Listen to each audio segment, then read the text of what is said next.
Kelin G Money, how you doing? I'm good. How are you? Good. You ready? Yeah, I'm ready. I'm Okay. always ready.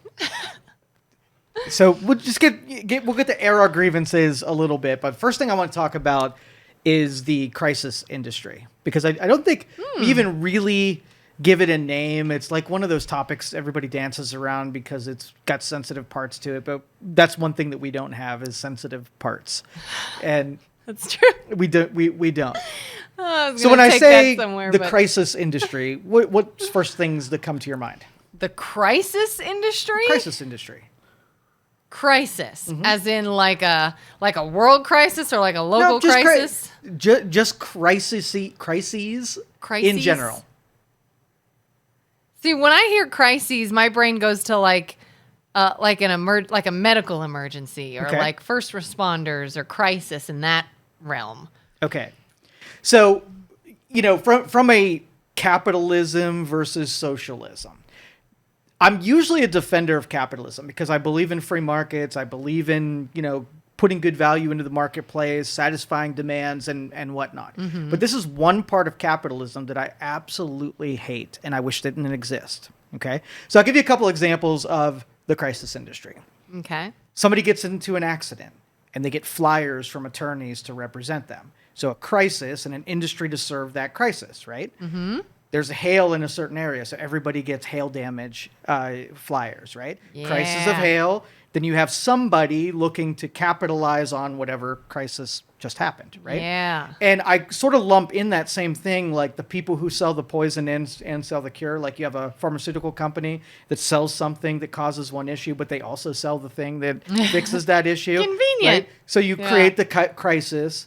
And that's the one thing. Like the crisis industry is really good about not just capitalizing on under an unfortunate circumstance from somebody else, but then having enough power and influence to create the crisis that they then serve. Okay, so it'd almost be like an attorney that sits in a parking lot, right, and causes an accident, and then chases the ambulance. delivers the ambulance. So that's a Yeah. perfect circuit. And there are people with power and influence that have the ability that satisfy both of those needs, and we become sort of desensitized to the fact when people are doing that because we don't like that. Like if Right. something's happening, sure, right? There's Yeah. got to be if people need to board up their houses during hurricanes, then you sell them the plywood and you're servicing a demand during a crisis. But to capitalize on the crisis in a way, there's a line. There's that red line that's really in poor taste. Like there's I happen to sort of benefit from this crisis, and I plan to benefit from this crisis. Yes. Yeah. And for sure. so I'm going to put two of these recent news. What would I call it? Headlines or a news headline, a news stories? happenings, news whatever. Yeah. So we have Daniel Penny. Okay, you familiar with this case? No. Okay, Daniel Penny. He's an ex-Marine. He's on the subway. There's a guy acting crazy, telling everybody he's going to kill everyone. And the guy puts this crazy guy in a chokehold, and the guy dies from the chokehold. Oh, that sounds a little familiar. Was that recent? The case ended today, where they tried to charge him. But this didn't happen recently. No, this is a while ago. Okay, But the yeah. case Then I've heard ended of that. today. Oh, okay. All right, I so- didn't know that. So the guy was found not guilty. It was a hung jury. They tried to charge him with some kind of premeditated. Then they tried to do manslaughter, and then just nothing stuck. Yeah. Okay. So crisis, like, okay, now we're gonna have the riots because it was a black on white type of thing where Jordan Neely was a black guy and Daniel Penny was a white guy. Okay. So in this whole thing, there's never anything that says this was racially motivated. Race should not be part of this deal. But Yeah. there's already been, hints and whatever of protests that are going to happen. The guy who died was black yeah. okay. Yeah. So there's no justice for him because the guy that killed a black dude was got off of having any kind of jail time or whatever. And this is where, like, I love this country because when you have a grievance, use all of the systems to be able to air your grievance. You want to protest, you want to show your you want to show that you're not happy with the result of the case, go for it. I mean, free speech that's what it is. We hold the powers that be accountable. But this is a great opportunity for those who benefit from crises and from the racial industry to jump in there and capitalize. And it's the same as the hailstorm and same as the ambulance chasers. You got these people that make a good deal of money off of crisis, and they're going to jump on it. So you might have a group of 1,000 people who are protesting, and there might be a handful of those entrepreneurs in there that really lever down. Even when we had when the BLM stuff were happening, we had a group that did a parade down here, and most of them were just regular people that wanted to voice their displeasure what was coming. And there were a couple of people that were bussed in from out of area. Yeah. With backpacks, with chains, with other things, right? Yeah. And they knew that it was a combustible deal, and they didn't have to do too much in order to ratchet things up and do their thing. So I'm calling out that entire industry and the true evilness that's part of them. The people that will take it upon themselves to go and make situations worse. That's what you're talking about? For sure, absolutely. Yes. Do you think, are all of them doing it just because they can gain something from it, financial gains or something? Or is it just 100%. people just want to be an asshole? Yeah, well, and look what I can I'm sure do? that there are people that, like the lieutenants, like they don't really get a whole lot out of it. Maybe they get paid to come into town and have a chain and get people riled up. But it's the people at the top, like always, that do the most part of the money grab when these crises happen. And it's just another industry like any other, but it's just awful that people capitalize on that. So somebody that is like, hey, if I'm running for a particular position and I want to use it as my stance that this area has got this riot issue now, I'm going to go and place some rioters Absolutely there. could be. But the whole racial, like the, what's that Reverend guy's name? That Al Sharpton? Yeah, he always pops up when there's something racial happening. He gets paid big dollars, and that's his brand. He capitalizes on the whole race thing. And two separate things. The capitalizing on something and doing it for its financial benefits, and then just having and being an activist for something are two separate things. And I'm saying the activist part is pure. Right? But the opportunist part is truly evil. I actually know someone that I have actually started to distance myself from because I think I saw them cross over into that. They were somebody where their whole job, career, whatever seemed to be around social media and managing people's social media and whatever. And I was like, okay, whatever, people do that and it's a job. But then they got real vocal with all kinds of protests, and he was an activist, and he was speaking out against racism, and even that started to be like, okay, he's standing up for what he believes in, he's using his voice and his platform. But then it got to be so bad that I'm like, the more I watch it, the more I'm like, I really feel like you're the racist. It was almost like he was stirring the pot where there wasn't an issue. And now, lo and behold, he comes out with this software program he's trying to develop that shines the light on racism when it comes to AI and all the racisms that are like innate in the internet industry and like ChatGPT and artificial intelligence and all this stuff. And I started to see this more and more, and I'm like, what is he gonna do if there really truly is no more racism and there really truly is nothing to accuse of being racist? It's an important point. What's this man going to do for money?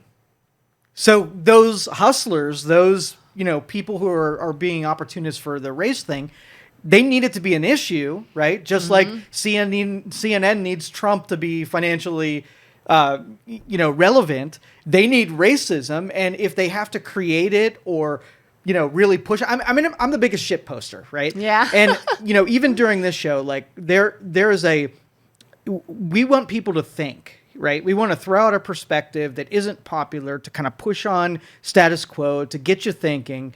Our job is not to then create an issue so that we can benefit from the issue. This is for an academic pursuit, not a financial pursuit.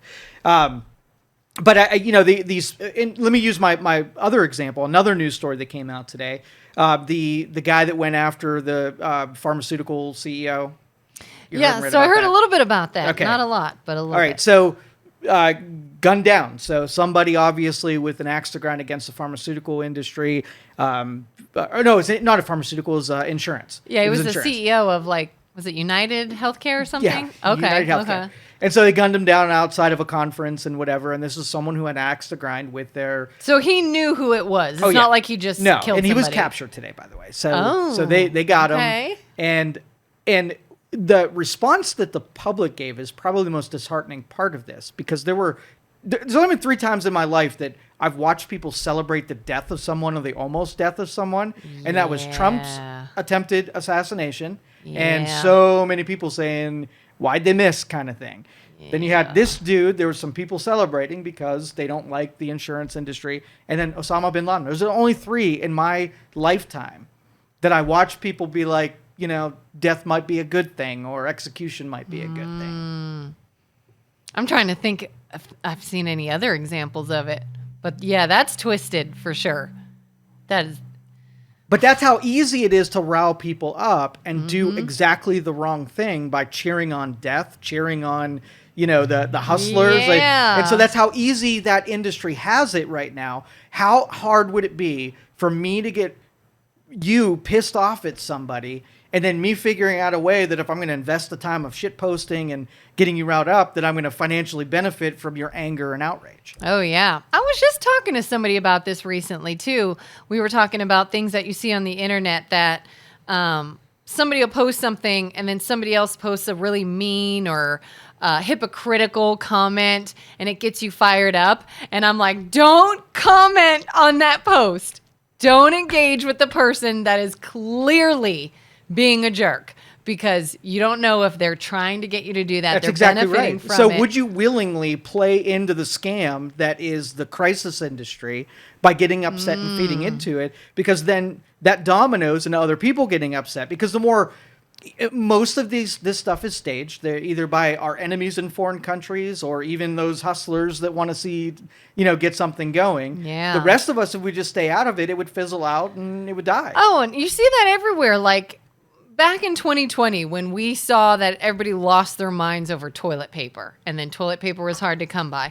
And then it almost happened shortly thereafter with gas. Was that a thing here? Oh, yeah. I know in Georgia, there was a day where everybody went, you better go get gas. Go fill up now. You're not going to get gas. And I was like, are we seriously doing this again? No, don't. Don't go get gas unless you need gas. Don't go get more gas than you need. Quit freaking out because you all are going to make a gas shortage. Yes. Not whatever you think happened today. We're going to do it. But yeah, somebody will hear something and run with it and just freak out. Yeah, and it's like you said, it's up to us. And if we wouldn't respond that way, then gas would have been fine, and toilet paper would be fine. The racial harmony would be a lot better. But since everybody feels like they want to participate in the next torches and pitchforks thing, and that's why I know we're at the end of our civilization. I know that we're at the end just because of how many tinderboxes there are out there and how easily you can light them up without even trying. And so, if our enemies know those exist, it's just a matter of time before you light them all up at once. Oh, yeah. They always say what you have to do is divide and conquer. Get people exactly fighting. right. So we've sort of talked before about this idea of, was life better back before we had the internet and social media, or were we just living differently? Do you think that having access to that, the internet, social media, just everybody's attention at our fingertips, is making it worse? Or do you think we've always been this way? It's just now more apparent. It's just faster. And because we're emotional beings, the speed of which things happen, it makes it feel like it's a lot more dense because things can happen more quickly. I'll even take the example with voting. Like voting, there's always been fraud, right? But it was harder to do the voting fraud because you can only impact 100 votes because of how slow the voting system was.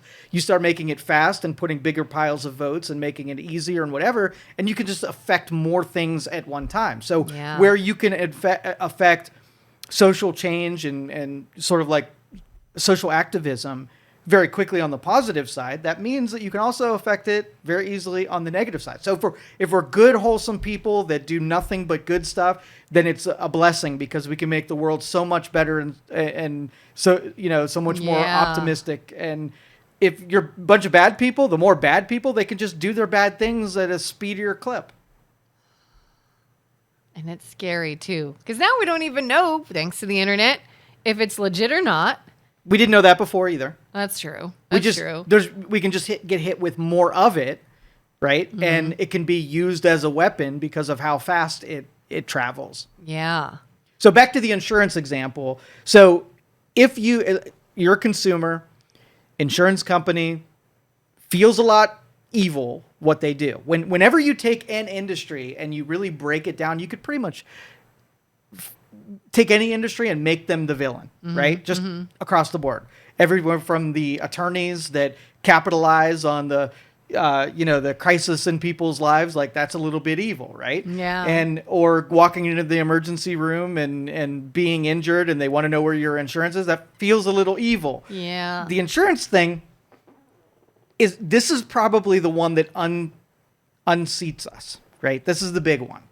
Because the sentiment is, it's an insurance company. What do insurance companies do? Well, they're supposed to be there in the event something happens, something unforeseen, and you are like, oh, crap, I'm screwed. I need help. We are here to help. Okay.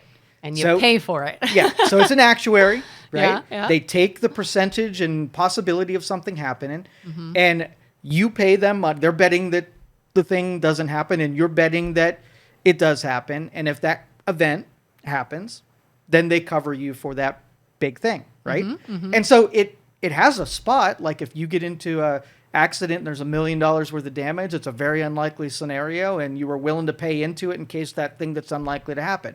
The problem is you have insurance companies that are insuring things that are 100% going to happen, right? Yeah. So their only way of not going out of business is to not pay for, anything they can try to not pay for. Yes. If they were just covering catastrophic things, this wouldn't be an issue. Yeah, but to have health insurance and say, oh, you might get sick one day. No, you are going to get sick, yes. and I am going to pay for it. And, so the insurance company's only way to keep their margins the way they are is to figure out things that they don't have to pay for, right? It's really that's their only deal. So it makes them the villain in this because the things that they're depriving of paying for you, right? And so as a patient, you go into the hospital and you have health insurance, and her insurance company's like, I'm not going to pay for your anesthesiologist, right? It's going to be $90,000. Would you pay for it? No, I mean, is that your responsibility to pay for it? I mean, I want to have an anesthesiologist. Okay. But can I afford $90,000? No. Okay. And this is why I say this is the crux, because you have half the population that wants an insurance company that's business model is this to cover all of your health care, which means that it's a mathematical equation, right? Yeah. And they're not going to be charitable or generous with what they choose to pay for or not. And the other half that says, that's a really dumb idea, and insurance companies, you should be paying for your health care and just insuring yourself under something catastrophic, something that's very unlikely to happen. Right. And if we're in the middle, it's like we can't figure out if we want social medicine or we want pay for my own stuff kind of thing. Yeah. Right. So what it's causing is the cost of services provided just keeps going up. Why? Because an insurance company, they know what the insurance company will pay for, and they're providing those services at an inflated rate and driving up the cost. So you couldn't pay it out of pocket even if you tried, right? Because it's now inflated. So let's just say tomorrow we went to socialized medicine. Do you think that would be a good thing or bad thing? Probably a bad thing. I don't know. Okay. I don't know much about it, honestly. Socialized medicine meaning like everybody's... You just go to the hospital, you go to the doctor, and you never pay for medical. You never pay for anything out of pocket. Yeah. Like while you're there. Yeah, you don't pay for anything. It's completely covered by the government. I mean, that sounds nice, but it's got to come from somewhere. Okay. It's nice then and there. I don't have to pay for this kind of thing, but I'm sure you're paying somewhere else. Are you not? In a lot of ways. Yeah. Also, I can see you being very limited now on where you can go because of the people in the industry being like, screw that. This isn't worth my time if I'm not making any money to do this. Interesting. So people would go into the medical field less because they're probably going to get paid far less than if it's insurance backed. Yeah, let me go through all this rigorous schooling and testing and years of stress out of my life just so I can make average money. Yeah, and we're sort of the linchpin there. That's why I say this is going to be our ender, because all of the countries that do socialized medicine, they need us as to be not socialized medicine because we have all the specialists.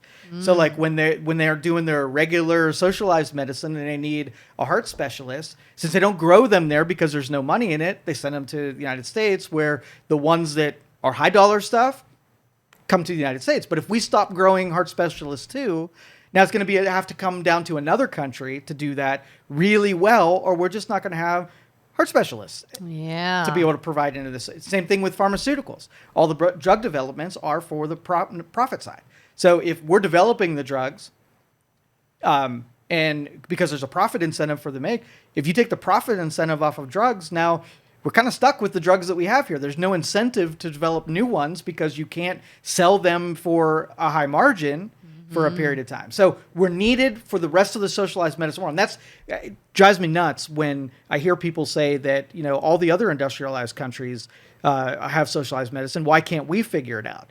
And I'm thinking, okay, well, if we go that path, you got to invent 4 industries that somehow still have the same innovation cycles that we do when you take profit motive out of the equation.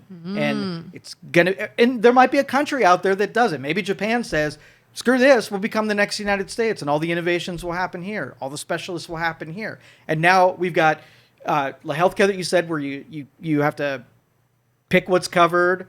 And another thing is like when it's covered. When you just slam and make it free, then everybody shows up for everything, and they inundate every department in your hospital. Oh, yeah. I was thinking that too. Like, if you need to go to the doctor, and whether it's just a quick, hey, I got to pick up a prescription, or hey, I broke something and I need surgery, or whatever, I can't even imagine then what the waits are going to be like now. Yeah, months. Years even. And especially like if it's not a critical, if it's an elective surgery or something like that, you're going to wait forever because you're on the list with a million other people. Oh man, have you ever gone to an urgent care? Yeah. And we are already... It's not urgent. we are already one of the most unhealthy societies that there are. So that you get all of those ahead of you, and you're never seeing a doctor. Yeah. And what I hope will happen is maybe they'll do a hybrid where they'll split it off and get half of the country that wants to just bow out of the social system that we know is going to suck. They don't have to contribute. It's not taken out of their taxes. And you can just pay as you go. So doctors set up so that they can just bill you directly, not through an insurance company. You can pay for whatever you consume. You have an incentive to stay healthy because then you need that doctor a whole lot less. You need the specialist a whole lot less. And then if this thing implodes, let it implode. You'll still have pharmaceuticals that can market to the healthy sector and innovate in those sectors. And then you have 2 economies that you don't give that up completely. Yeah. It always sort of chaps me a bit when I'll make a payment for either like a dental or a medical insurance or what have you. And then I realize, I've actually not needed them for months, but I still paid. Like, wouldn't that be nice if I could have just paid for the time I needed it? You can control an expense by making decisions in your life and your world, right? Yeah. And I think we need far more of those. I watched a video about a girl who's complaining she was a really big-bodied girl and having to buy 2 plane seats on the plane because she took up more space, and obviously someone couldn't sit next to her. And I'm thinking, like, those are the kind of situations. Is the public on her side, or is the public on the airline side? right? Is there an incentive to be smaller so that you only have to buy one seat? And I think we're so far in the other direction. We've taken all the frictions away about bad decision making and whatnot, and we've incentivized people to just be as unhealthy as they want, and there's no consequence to doing that thing. So that might be the last consequence that there is. The stigma's gone in society, so you're not, the public's not going to shame you for being how you are. And think of any other downside risks. Like, can you imagine socialized medicine and saying, since we have to pay for it as taxpayers, you got to lose 200 pounds to keep your benefits, and then putting cost controls on it so that you're not this huge liability that's going to overtax the system that you get for free, right? Yeah. Because when you ration services, you have a lung, right? And there are 100 people that need a lung transplant. So I only have one, and there's 100 people. There's going to be some qualifications to be able to get that lung. I'm not going to give it to the active smoker, because on a ledger, right, that's a bad investment. But the 18-year-old who lives a healthy lifestyle, has got a lot of years ahead on them, that's the best investment of this lung. And so if you don't, when you make a suggestion that it might have some scarcity of everything, knowing that you want to be in the profile that's going to line up with the qualifying for those services better than being unhealthy. And maybe that's what it's going to take to make everybody healthier, or at least keep themselves in check a little bit. Yeah. And I'm trying to, my brain's sitting here too, being devil's advocate. Is there a situation, a demographic, a something that for whatever reason couldn't? Because I feel like we always hear well, there are certain areas that don't have access to things like healthy food and that's all bullshit. Gyms and stuff. The only one I'll entertain are the people that have conditions that are separated from their behaviors or their responsibilities. They didn't ask for it, and that's why this.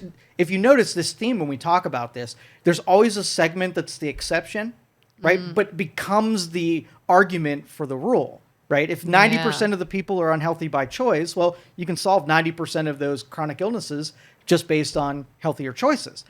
The 10% that can or can't control that, well, we have grace in our heart, right? That will and charity to go around. That if we don't spend all of our money catering to the bad choice makers, then we can absolutely help the people that can't help it. And all of us, no taxpayer, we've got charitable hearts, will absolutely fill in that gap. But I don't care if it's abortion. We're talking about the people who use abortion as a birth control, right? They're the exception. But every argument when we talk about abortion happens to be that instead of the 90% of them. Yeah, I did see. I saw a video during that whole election season where a woman was like, "Yeah, my doctor has told me, I have a very serious medical issue. I cannot get pregnant. Unfortunately, I can't ever carry kids. And if I become pregnant and I can't get an abortion, that is serious for my health." And all I could think is, do you know how that happens? You know you can control that, right? It's not like catching a cold. Right. And granted, there are some serious instances that through an attack or whatever, something could happen, God forbid.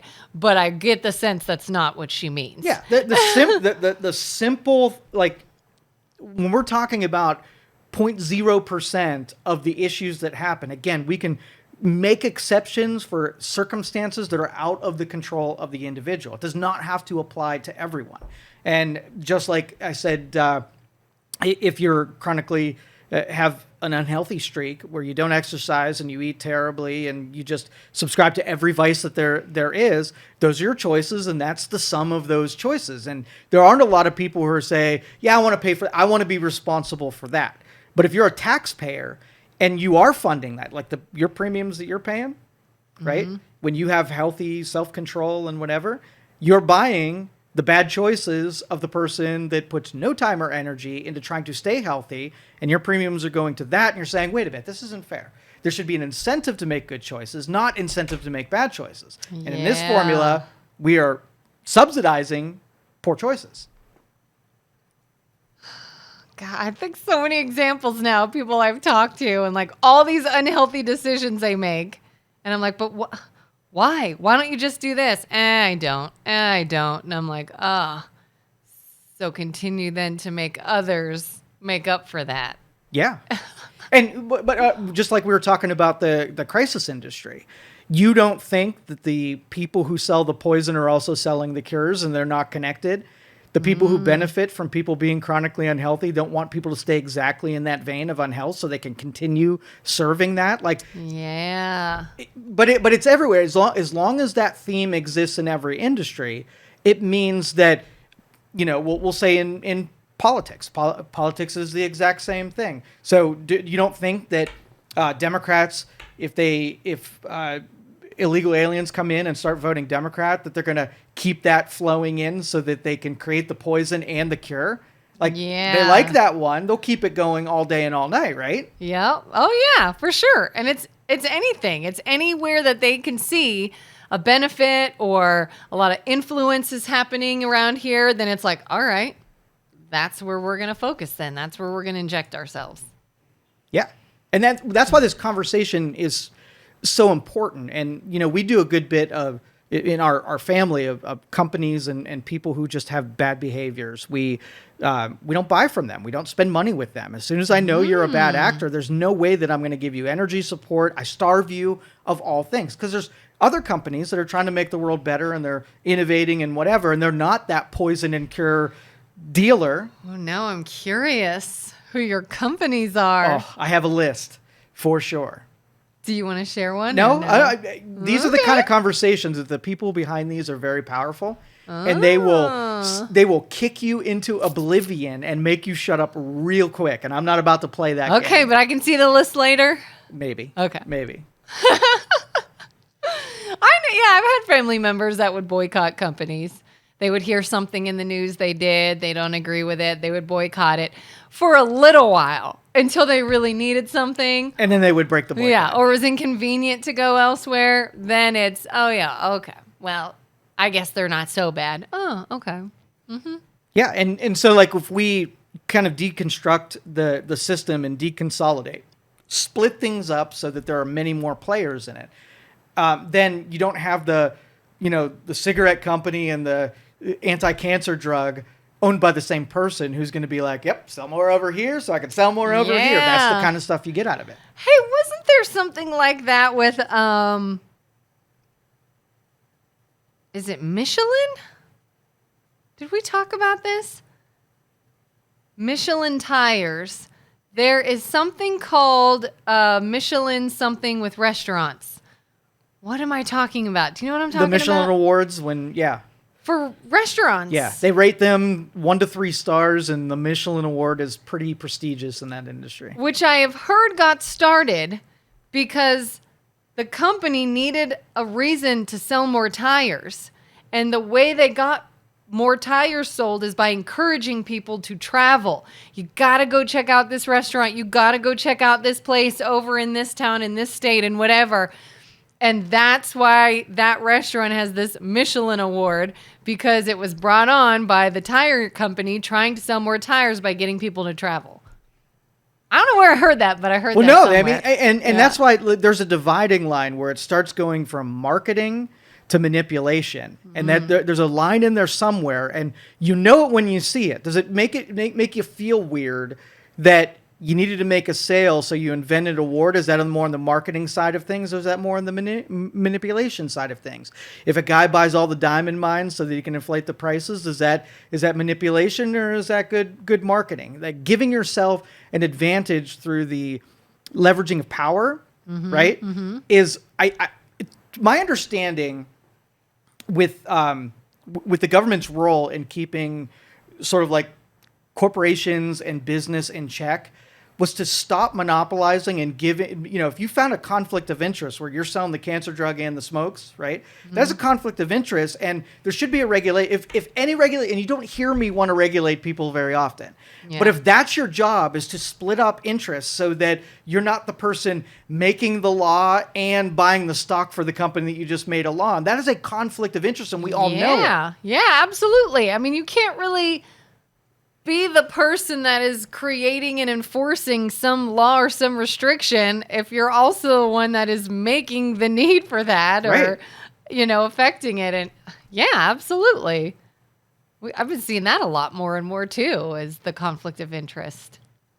Yeah, and that's why you can roll that right from business in those conflicts right into politics in that. So if Raytheon, I'm not going to say the name, is a contractor, a military contractor, Okay. right? Let's just say they give your campaign $200 million, right? Okay. And then you have the ability to go start a war. And guess who they have to buy from? The military contractor. And then so that's a pretty sweet deal when I've got the cure, right? And all I got to do is make sure you'll go start a war. Now, how many wars were just started for the military complex, military-industrial complex, so that I can sell more munitions? How many wars are just started for the express purpose of making money, and the politicians set the stage so that all the public backs, the virtue of the war. Yes. And all it was about somebody making money. That's why I say our civilization is ending, because that exists in every corner of our civilization. And it's all corrupt. Oh, yeah. And I keep seeing more and more, too, speaking of this topic, the fight against Tulsi Gabbard. And, what did I just see? Like, all these people signed this petition or something against her. The heck were they? Now I can't think of it. But basically, it's sort of this idea of someone speaking out against all the corruption, and they're like, "Oh, don't listen to them. I got a good thing going over here. She's gonna freaking jack it up." Yes. So now you're like, okay, so which side do you fall on? Do you fall on the side that is, this could just be somebody that is like, I see an injustice and this isn't right, and I want to clean it up, and all the people that are corrupt are trying to get you to see her in a certain light? Or is this really a crazy person? Is it a spy? Should I be listening to all these people? That's a lot of people in high powers and high positions that are saying not to trust this person. And I feel like, you hear that when you hear, well, I'm going to trust science.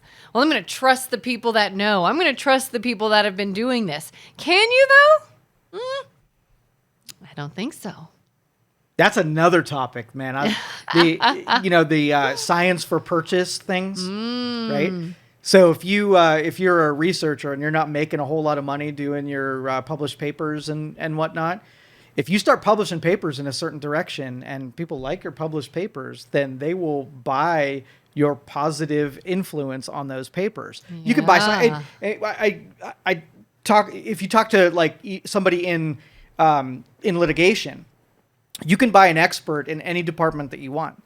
That's why the prosecutors and the defense have expert witnesses that are on both sides of every argument. So how could a truth exist and you have an expert that can be on both sides of the argument? Because you can buy science just like you could buy anything else. It's just another industry. I was just talking to someone the other day that told me they saw an article that said studies are showing that Ozempic can aid in fighting against Alzheimer's. And I said, okay. And I said, does it say the drug itself, the active ingredients are doing something? Or is it just people are losing weight and eating healthier and that is fighting against Alzheimer's? And they said, I'm not sure, but there's like, I don't know if it was Harvard or somebody. There's like multiple Ivy League colleges that are behind this study. Scientists are behind this study.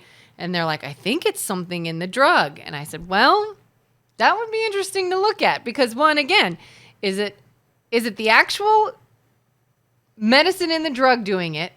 Or is the healthier side effects if people are using Ozempic and changing their lifestyle doing it? Or are all those people that are saying, yeah, I think this is a good thing, bought and paid for? Have you heard anything about that? Oh, I have, and and I always feel like, everybody's corrupt, and when the corrupt people tell you something's corrupt, you're like, wait a minute, is this a double negative? Is the corrupt mean good? Yeah. Or does the corrupt mean even more corrupt, or what? And, it's just like our earlier conversation. The speed of the internet means that you get to know things that you didn't know before faster than it can be put out. And, and that's a crisis of its own. So this is nothing but this is a perfect topic for today. It's just nothing but a pot of crisis in every direction, and looking at the people who are benefiting from that crisis is the easiest way to spot out the corruption. I swear it used to be, since I've known you, I have gone from this mindset of like almost innocent until proven guilty to everyone's guilty until you can show me that you're not going to benefit Isn't from that the this. safer play? Isn't that the safer play? You would think. Because trust and respect, that's all earned stuff. Yeah. So I'm going to make it neutral. I'm not going to hate you, right? And I'm not going to distrust you, but I'm not going to have a reason to trust you until I have a reason to trust you. Yeah, I mean, you got to think about it too. I mean, whether it's your health, the medical field, whatever, you can hear something and sort of be like, wait a minute, is that really helpful? Are you doing this to benefit you? Exactly. Are you doing this to benefit the industry? You know, we've talked before about my son and his stomach aches. And I just thought about this again over the weekend. He had another stomach ache. And I said, I wasn't the one who originally took him to the doctor. My husband was. And I'm like, what did we do with this again? Well, they gave us some medicine to try. Let's try this medicine. And I said, but wait. And I asked my son, I says, when you get a stomach ache, is it in the same place every time? Or does it move around? Does it hurt here sometimes, here sometimes? And he's like, no, it's the same place every time. And I said, And we did no imaging and we didn't look at anything. It was just take this medicine and tell me if your pain goes away. And then based off of that, let's keep trying that for a few weeks. We'll see if it does anything, and then we'll continue. And I'm just like, what the hell? What the was there a drug rep in that day? You know, now this is like the new me. Like, why are they just trying this? Yeah. And could they just be wanting to find him some relief? Of sure, absolutely. But I question everything. You have to. Yeah, that is really the only filter when you get unfettered access to information to see what's bullshit and what's not. Mm-hmm. If you sell cars, right, and then your recommendation to me happens to be a car that you sell, I have to question whether or not you really thought that was the perfect car, or it's a car that you sell Mercedes, and I'm like, I need a nice, reliable car that costs around $60,000. And they're like, oh, you need a Jeep. I don't sell Jeeps, but you can go down the street, then Jeep. Then I'm like, oh, I trust you because you gave me advice that you don't financially benefit from you. Mm-hmm. I want to know more about what you have to say. But I got to question whether or not that car that you sell is the perfect car for me. I did have a doctor during the whole COVID crisis when people were doing vaccines and things. Regardless of how people feel about the COVID vaccine, I remember when this was first starting, I was talking to pediatricians trying to make the decision on whether or not I want to get my kids vaccinated or not at the time. And I remember a doctor at one point saying he believed in them. He says, I think it's a good thing. I think kids should do it. I think you should do it. And he says, but I don't offer them. And I said, well, why don't you offer them if you think it's a good thing? And he says, because I'm never going to say, or I'm never going to let anyone say I did this for money. Absolutely. You know, he's like, I will tell you now, I think it's a good idea. I believe in it. I think it's helpful. I think you should do it. But nobody's going to point at me and say you're profiting from this, and that's why you're offering it. So he says, so if you need some ideas, I'll tell you where you can go, but I won't make any money off of that. And that's the opposite of what we do with boycott. If I found a person like that would give me advice against their best interest, I will support them till the end of the earth. Yeah. Because you don't find a whole lot of those people. Oh, I love this doctor. I love him. We'll talk about him too later because he's awesome. We should have him on the show. But yeah, I mean, he's very, I've always had doctors say, oh, well, you could try this. It's a little controversial. You could try, and he's one of those guys who's like, no, just do this or don't do this or whatever, here's the information. And I love this guy. We'll talk about him later. And even though, again, whether or not you are for or against the vaccine, I liked that. Be real. And I actually did not get them vaccinated, but I was happy about that information. Now, do you trust vaccines? Do you not trust vaccines? Where are you at on that? Some I do. So I'll be honest. I never really questioned them until recently, until the whole RFK thing. And it was such like a hot button topic over the last couple of years is really when I started to say, oh, well, let me look at this first. Let me question this first. I was very much that mom that You tell me they have to have it. And, so my kids were vaxxed when they were little and got all the shots that I was told that they need to get. And they've had flu shots. And, thank God they have been healthy, happy kids and everything worked out. But I honestly, I was not one to question it until probably just in the last few years. And I still don't know. I don't honestly know.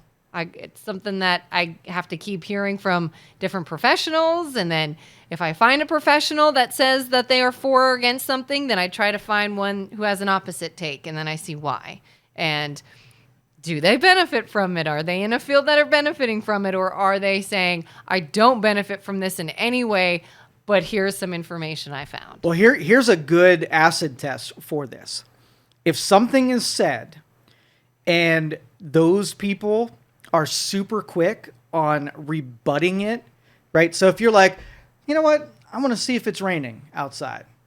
And they come up to you and say, no, scientists said it's not raining outside. It's been proven it's not raining outside. Don't even check if it's raining outside. That is the telltale sign. Like if you say, let's explore this. Let's find out if, since there's a correlation between more vaccines and autism, right? Let's see if that has any validity. If they jump right in there and say, oh, no, don't even look into it, you're on the right path. I'm not saying that there is a cause, right? But I know that there's somebody who doesn't want me to look into the cause. And it might not be that it might not even be linked. But if you disrupt that chain of selling you 200 vaccines by the time that you're whatever, you could disrupt a money-making channel that a lot of people are benefiting from. Just you looking at it, you might come to find it doesn't cause autism, but you only need half of what you take. There's a lot of people that were making money yesterday that aren't going to make as much today. And that's what I think those interests are pushing on that narrative and getting science to back it. So maybe we haven't discovered a link to autism, but they don't want you anywhere near looking into it at all. God, yeah. And I feel like it's like that with so many things. Look at all the things that they're talking about now that are in food.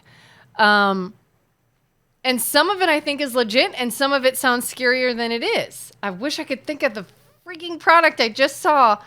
Somebody made a video and they explained how there can be a chemical in something that is a certain word.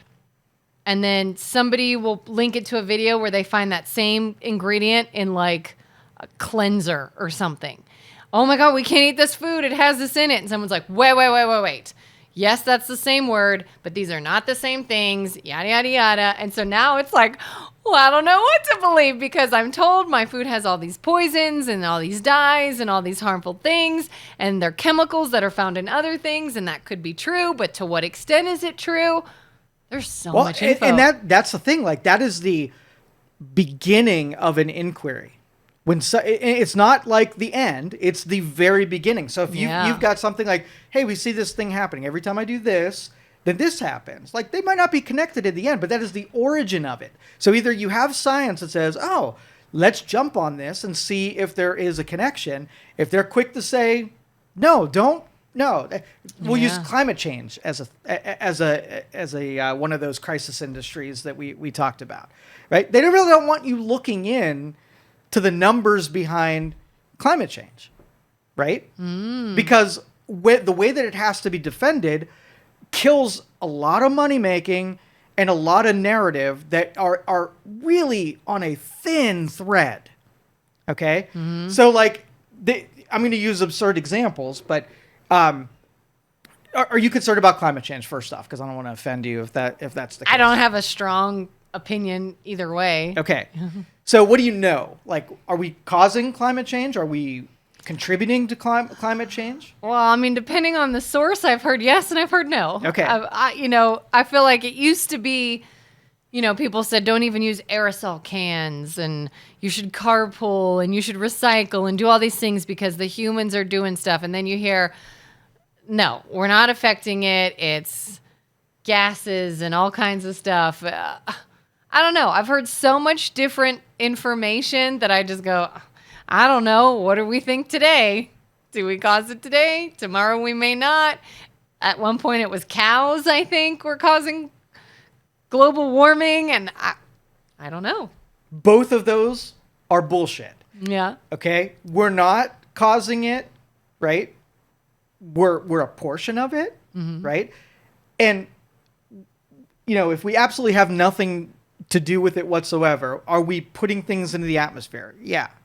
So we are contributing. We're somewhere in the middle between it. It is not 100% because of us, and it is not 0% because of us, right? Yeah.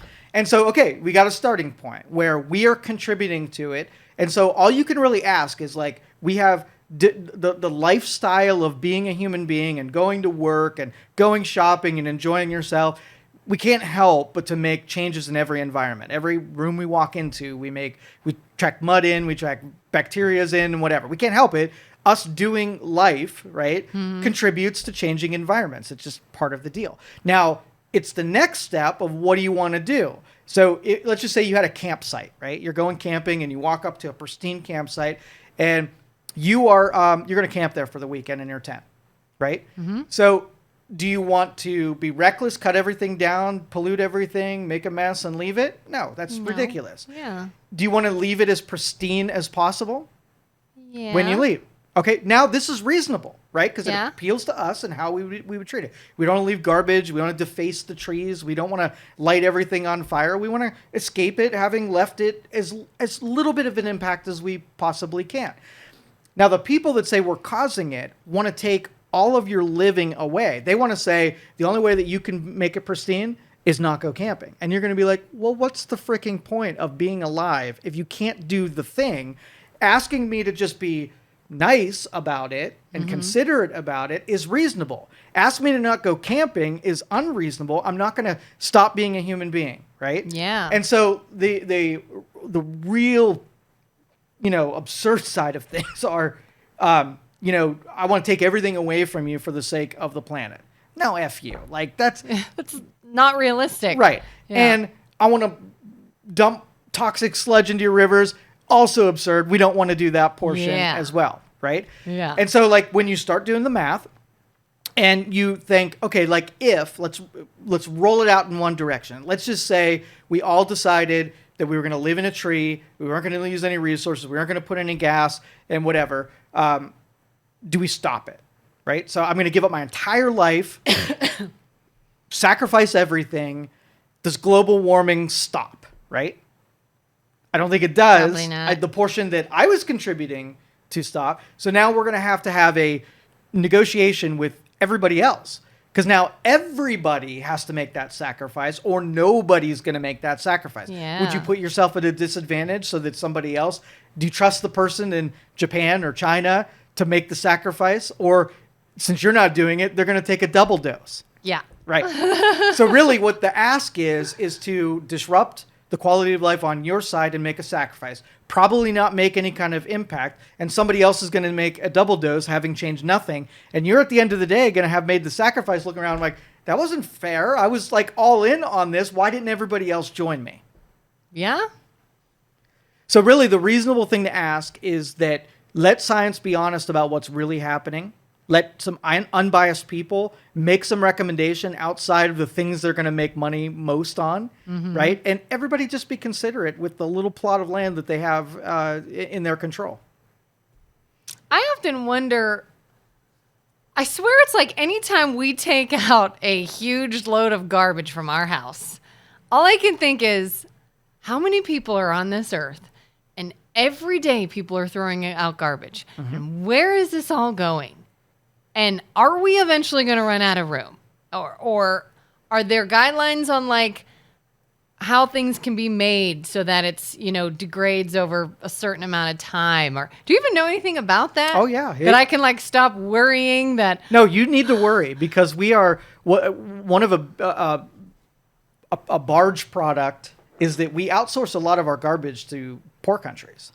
And these poor countries just dump it in the freaking ocean, or they fill up large land masses full of our garbage. Like locally here in Ohio, we've got a ton of landfill space, but the rest of the country isn't like us where we have cheap, plentiful, open expanses of land to be able to do this. A lot of states and cities offshore it. And so, yes, we are creating an absurd amount of garbage that we are not, conscious about it, like really considerate about how much stuff we put out into the environment. Could we not literally run out of room one day?